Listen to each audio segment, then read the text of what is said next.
It's new rock from Seether. It's called Fake It. Love the name of the album, Beauty in Negative Spaces. 95.1 WZZO. I'm Bob Stye.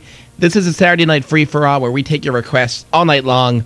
Let me hear it. 610-720-9595. You can also email me, studio@WZZO.com. If you want to instant message me, B.O.B. on ZZO is my screen name. Want to say hello to my friends in our local band, Foster Child. I went out to see them last weekend. Want to thank them for a good show, and I want to thank Lehigh Valley's finest, because like an idiot, I got another parking ticket in Bath last week. But let me tell you why I might relocate to the Valley. I'm looking at this ticket on my car. Two things I did wrong. First of all, I'm not facing the way of traffic. It's the second time I've done that.